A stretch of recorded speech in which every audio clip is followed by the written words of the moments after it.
Miss होतीये ना आपल्या परिसरातील ताजे अपडेट? तर मग आजच सी24 तास या आपल्या YouTube चॅनलला लाईक करा, शेअर करा, सबस्क्राइब करा आणि बेल आयकॉन वरती क्लिक करायला तर अजिबात विसरू नका। अहो ताई, तुम्हाला बोलले होते ना साईराम इलेक्ट्रॉनिक्स मध्ये एकदम धमाकेदार ऑफर चालू आहे। हो का? ते इथेच तर आहे। अरे मला तर खूप खरेदी करायची आहे। इथे फ्रीज, टीव्ही, इन्व्हर्टर बॅटरीज आणि वॉशिंग मशीन आणि आटा चक्की यावर आकर्षक बक्षिसे मिळतात। मी ऐकलं इथे लकी ड्रॉ मध्ये इलेक्ट्रिक बाईक पण मिळते, हे खरं आहे का? हो ग, एकदम खरं आहे। इथे बक्षीस म्हणून 43 इंचेसचा स्मार्ट टीव्ही सुद्धा मिळतोय। खरं? आणि इथे तिसरे बक्षीस मध्ये फ्रीज सुद्धा मिळतंय। अरे वा, छानच की। आणि इथे चौथे बक्षीस वॉशिंग मशीन सुद्धा मिळते आणि गिरणीचे चक्कर मारायचा तर प्रश्नच संपला। बक्षीस म्हणून आटा चक्की सुद्धा मिळते। अगं पण ही ऑफर कधीपर्यंत आहे? ही ऑफर 30 नोव्हेंबर 2025 पर्यंत आहे आणि हा लकी ड्रॉ सोडत आहे 11 डिसेंबर 2025। तसेच सर्व प्रकारचे फायनान्स सुविधा पण उपलब्ध। आमची खरेदी तर झालीये, आता तुमच्या खरेदीचं काय? आताच भेट द्या साईराम इलेक्ट्रॉनिक अँड बॅटरीजला। पत्ता खरेदी विक्री संघ, व्यापार संकुल, Nagar Manmad road, Rahuri. Sairam hospital test tube baby centre. नमस्ते, मी डॉक्टर सोनाली माने, साईराम हॉस्पिटल राहुरी, मंदत्व तज्ज्ञ व एम्ब्रॉलॉजिस्ट तज्ज्ञ। आपल्या इथे IVF बद्दल अत्याधुनिक उपचार पद्धती उपलब्ध आहे। तर त्यामध्ये IVF, ICSI, embryo donation, egg freezing, sperm freezing तसेच सरोगसी माताबद्दल सल्ला पण आपल्या इथे दिला जातो। आपल्या इथे हमखास गुण येण्यासाठी प्रयत्न केले जातात। साईराम हॉस्पिटल लॅप्रोस्कोपिक सेंटर आणि test baby centre, court area, Bhagyashree हॉटेलच्या पाठीमागे, राहुरी। राहुरी तालुक्यातील ब्राह्मणी इथे 16 नोव्हेंबर रोजी रात्रीच्या दरम्यान बसस्थानक परिसरामध्ये तरुणांच्या 2 गटांमध्ये वाद झाला। त्यावेळी एका गटाकडनं गावठी पिस्तूल दाखवून धमकवण्यात आल्याची चर्चा सुरू आहे आणि या घटनेच्या निषेधार्थ 17 नोव्हेंबर रोजी ब्राह्मणी येथील ग्रामस्थांनी एकत्र येत सदर घटनेचा निषेध नोंदवून संताप व्यक्त केलाय। तालुक्यातील ब्राह्मणी या ठिकाणी 16 नोव्हेंबर रोजी रात्रीच्या दरम्यान बसस्थानक परिसरामध्ये तरुणांच्या 2 गटांमध्ये वाद झाला होता। दरम्यान एका गटानं गावठी कट्टा दाखवून धमकवल्याचा आरोप करून सदर गुंडांना तात्काळ अटक करण्याची मागणी करण्यात आली। सदर घटनेची माहिती समजताच 17 नोव्हेंबर रोजी सकाळी शेकडो तरुण आणि ग्रामस्थ ब्राह्मणी येथील जुने बाजारतळ इथे एकत्र आले। अनेकांनी तीव्र शब्दात आपल्या भावना व्यक्त केल्या। अवैध व्यवसाय आणि पोलीस प्रशासनाच्या विरोधामध्ये तीव्र नाराजी व्यक्त करण्यात आली आहे। पोलिसांचे अवैध व्यवसायाकडे पूर्णपणे दुर्लक्ष झालं आहे।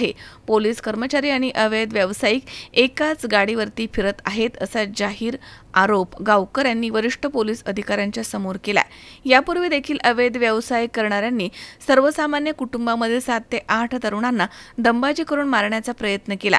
दिवसेंदिवस गाव गुंडांची हिंमत वाढत चालली आहे। गावामध्ये अशांतता आहे।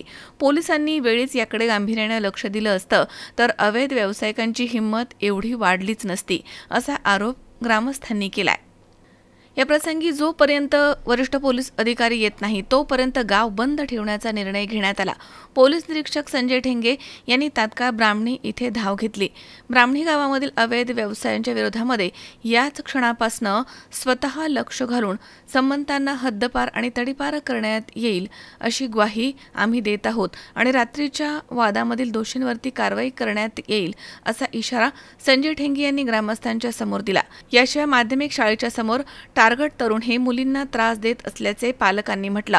गावामधील चर्चेनंतर पोलीस प्रशासन आणि पालकांनी शाळेमध्ये जाऊन शाळा प्रशासनाशी संवाद साधला। आवश्यक त्या ठिकाणी CCTV बसवण्याच्या सूचना देण्यात आल्यात। तर यापुढे कोणत्याही क्षणी पोलिसांची गाडी ही शाळा परिसरामध्ये फिरताना दिसेल। शाळेशी संबंध नसलेल्या व्यक्ती आढळल्यास कडक कारवाई केली जाईल असा इशारा ठेंगे यांनी दिलाय।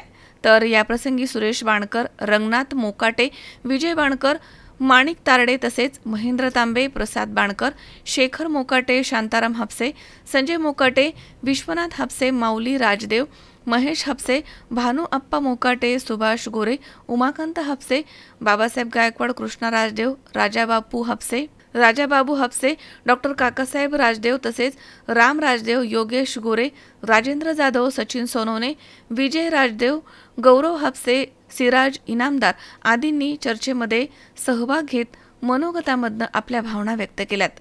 मनोज साळवे, सी24 तास, राहुरी।